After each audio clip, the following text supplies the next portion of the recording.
دعای رفع کدورت در خانه و خوش اخلاقی، عزیز شدن، محبت شدید اعضای خانواده در دل همدیگه.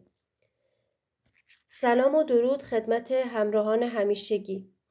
به پیج آموزشی بازگشت معشوق علوم غریبه خوش آمدید. انشالله که تنتون سالم، لبتون خندون و همیشه در خانه صلح و محبت برقرار باشه. کسایی که در خانه بینشون کدورت، دلخوری، دعوا هست، با این دعا میتونن رفع کدورت کنن و آرامش و محبت به خونه برگردونن. خب بریم سراغ آموزش دعا. اول اینکه چند تا نکته هستش بهتون بگم. قبل نوشتن هر دعا غسل کنید، بدن پاک، وضو بگیرید، لباس رنگ روشن. برای دعاهای محبت، کدورت، رزق و روزی اینا باید لباس رنگ روشن تن کنید.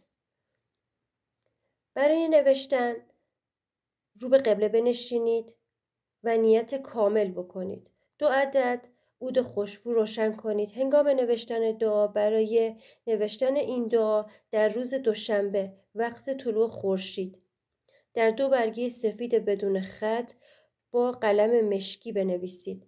این دعا رو که نوشتی، اولین دعا رو بنداز آب روان، دومی رو در خانه پنهان کن.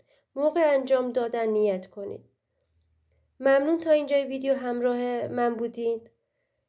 لایک و سابسکرایب فراموش نکنید. تنتون سالم باشه، لبتون خندون. خدا نگهدار.